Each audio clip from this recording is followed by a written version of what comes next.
This week in the law firm admin boot camp, we had a fascinating conversation at Open Coaching and Growing Hours about making certain that I am useful to my attorney. And I really wanted to break down this mindset, this language with this support team this week in regards to that and what it means to be useful to your attorney and above and beyond doing your job and showing up and being of value in the doing of your work. And we had a phenomenal conversation about how do you know when you're useful for your attorney. Here's my perspective and what we had a phenomenal conversation about in Open Coaching and Growing Hours this week.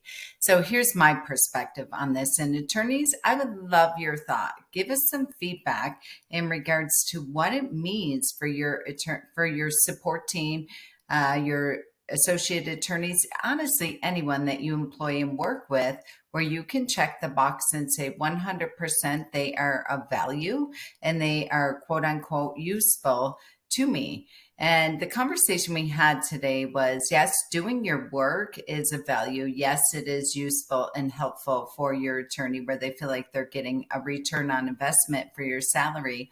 But from my perspective and the firms that I coach and work with, number one, and honestly, anyone that I employ and work with, for me, the term useful means that how you show up and how you do your job, not just what you do, but how you do it in regards to communication. That when you show up, you are prepared, that you are over communicating, that your communication and your energy and your planning is that of a CEO mindset, even if you are quote unquote just a receptionist.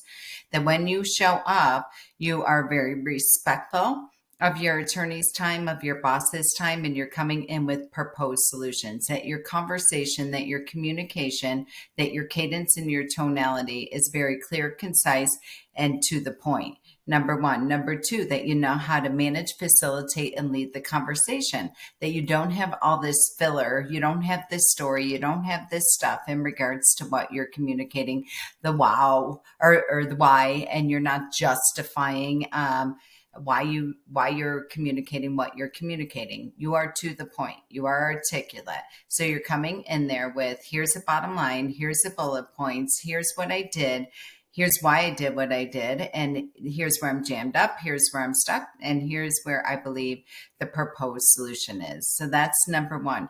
Number two, that in regards to how you manage your tasks, your to-dos, your projects, etc., that they're not on sticky notes or not in piles of notes from all of your meetings where you're digging, through all your notes to get this State of the Union and the information, that it is in your CRM, that it is within a strategic roadmap, that it is managed and facilitated within whether a Basecamp or a Trello board or what have you.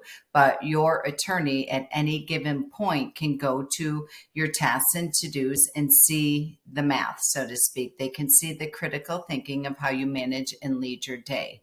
Number three, that in regards to your day, you know how to time chunk. You are putting your activities in there. You are communicating and putting the accurate amount of time in there. So you're not just putting a task or to do on your calendar if you're sending clients weekly updates or what have you. You're actually time management, your focus management in regards to what you're doing.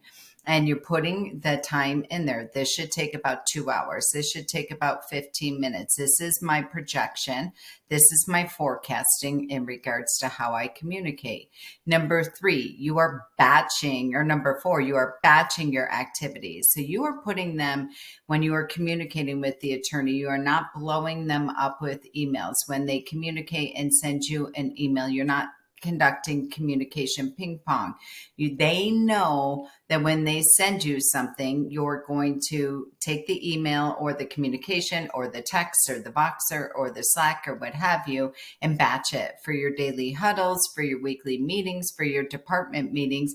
And they know they can have full faith and confidence when they're communicating with you that you're actually going to bring it to the meeting. It's going to be batched.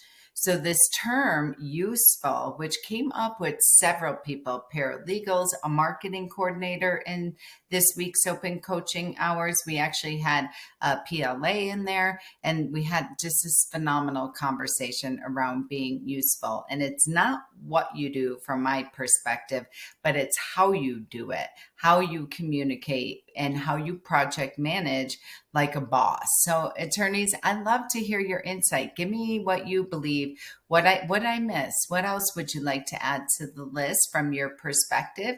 And what would you like to communicate to your team about how they can be of value and this term useful to you as an attorney? I want to hear your comments. I want to hear your insight. Send me an email, reply to this pocket coaching this week. Have a great week.